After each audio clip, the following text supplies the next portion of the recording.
Hey there! Want to see how we handle our family finances with YNAB? Today I'm going to share our real life, real numbers family budget for November with you. I'm Stephanie from sixfiguresunder.com, where I make our family's personal finances public and help families live frugally so they can pay off debt and reach their financial goals. I'm glad you're here and I hope you'll stick around. In January, I'm hosting the Frugal Fresh Start Challenge right here. Every weekday in January, we'll be sharing a new video with an actionable challenge to help you reset your money habits and reach your financial goals in 2020. The link to sign up for the challenge and download the workbook is in the description below. Okay, let's turn this around and so I can show you right inside our budget. Okay, welcome to our budget. This is YNAB, youneedabudget.com. We have been using YNAB for years. We used to use YNAB 4 and we stuck with that for a long time, and just about a year ago got with the online version. There are some things that are different, but we've adapted it to be the way we want it to be, because we still live on last month's income like we learned how to do with the original YNAB. Let's see. I'll first go through our expenses and then we'll talk about what we earned in November and what our plans for the future are. So, like I said, we live on last month's income, so all the spending here is from what we earned in October. So we tithe 10% on what we earned the month before. A fast offering, this is another charitable donation we make through our church. Our monthly bills. Our mortgage is almost $3,500. This is for a 15-year mortgage. It includes principal, interest, a little bit of PMI, taxes, homeowner's insurance, all of that. Electricity. Now this looks ridiculously low. Normally it's, $300, but because of all the power outages we had in October, which I have a blog post talking about that. We live in California, and because of all the fire danger, they've been turning off our power for extended periods of time, like days at a time. And so in October, which is what this bill covers, we were without power for more than 7 days, on 3 different occasions, a total of 7 days. And so we spent less on electricity for that. We were charged less for electricity because of that.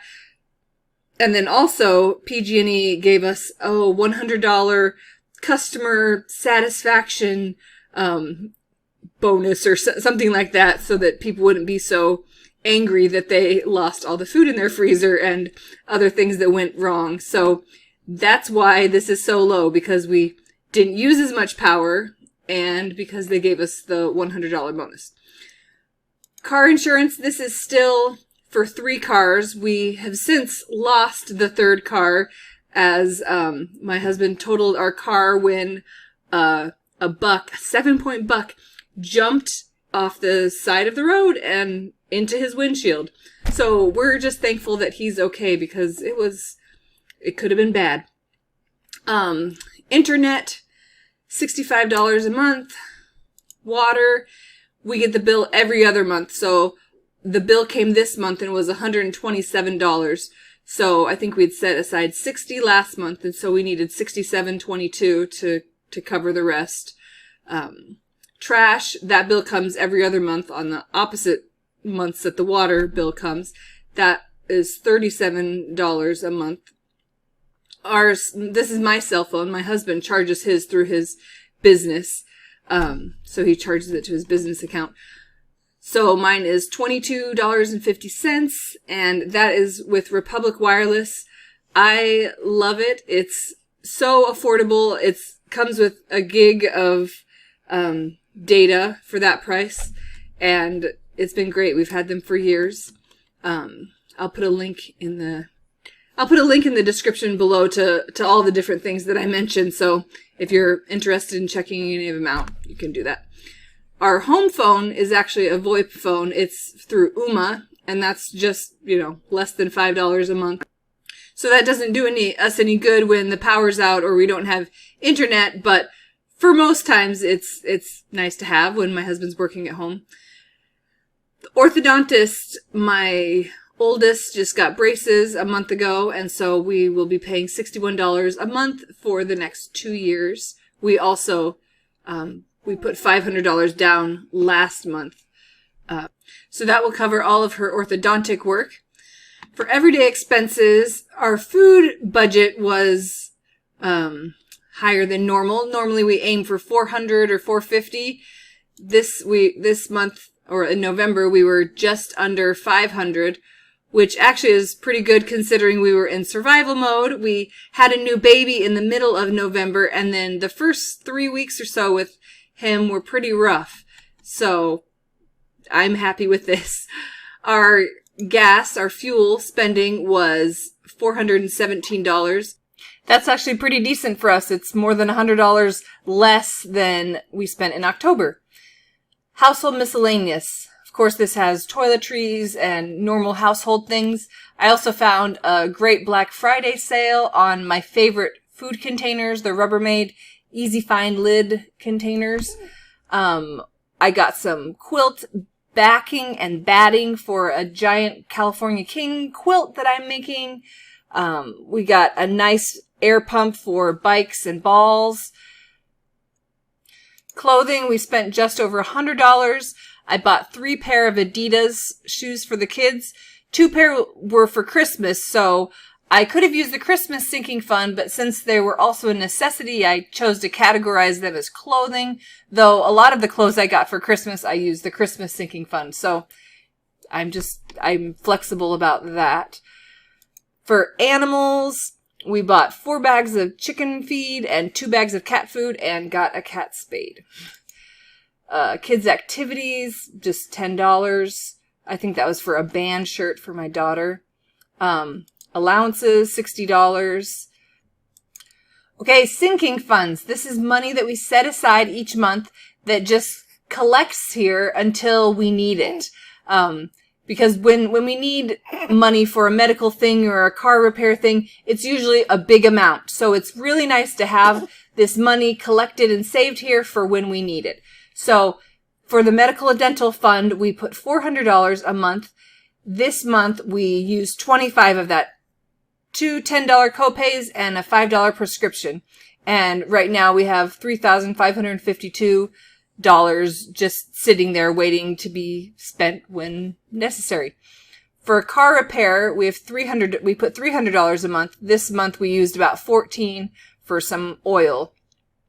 We still have $2,372 there for our next car repair. For Christmas, we put $100 a month in most months. This month we spent $363. We spent a lot of our Christmas money doing online Black Friday sales or whatever that we were gonna. Oh, and a lot of it was for a service project that we did. I'll put a link to that video here so you can see what we did. Birthdays and gifts, we usually put $40, but this month we didn't. Though we did spend some for a birthday gift and a baby shower gift, I think. Car registration and smog, we put $40 a month. Right now there's just over $400 sitting there for when our car registration comes due or we need to smog the car. Life insurance, we just paid the premium in November, so we spent everything that we had collected there and we're starting over again. So if we put about $75 a month, we will have what we need for when our premiums due next November. Car fund, this will be a new thing starting in December. Like I told you, my husband's car was totaled, and so we have a third car. Well, we had a third car, so now we have 2. So he's driving our other minivan right now until we get another car. But we will be saving for that. In the new year, we'll be adding disability insurance. We're not currently funding our home projects or any vacations. We didn't add anything to the family fund. So those categories aren't very exciting this month. We put $125 in 529s, $25 per kid. We need to add another one now that we have a sixth kid. For my IRA, we put $500 a month so that will max it out. Our tax planning and preparation is $90 a month. We still have this $100 sitting in a self-employment tax savings, which we're not going to need. So we can probably just liquidate that, put it back in the budget. Rental expenses, these are for our Airbnb that we rent out. Let's see, we got some sheets on Black Friday, some Kleenex washcloths, kitchen and bathroom trash bags, towels, and Netflix. Mortgage extra. This is our big goal right now, to pay off our mortgage. We set aside $2,700 to go toward our mortgage, and I made a payment of $2,000 toward our mortgage, and then we have this $700 that will go toward December. So that's it for spending. Now, during the month, as we earn money, we put it into this category right here, money earned this month. And then we zero that out at the end of the month. That's why this is all subtracted out, which sends that up to the to be budgeted, and then we budget that in the next month. So during the month, this says 0 here. This says whatever, however much we've earned at that point. And then this is green with the same number here. So that money's available. Then at the end of the month, we subtract all this out and send it over to December to be budgeted. This is how we work our living on last month's income with the new YNAB. The old YNAB used to just do that. Like, you could send all the money to the next month. But this is our hack for making the new YNAB work like the old YNAB. I've got a whole video that goes into detail on how that works. So if you're interested in that, I'll put the link up here. And then for our own notes, we put up here in this note, we put what my husband's paycheck was, and then the amount that we tithe on, because his paycheck, they take out different things, including like parking and health insurance and different things. So the amount that we tithe on is different than the actual check that we get. But that's just my little hack for keeping track of everything.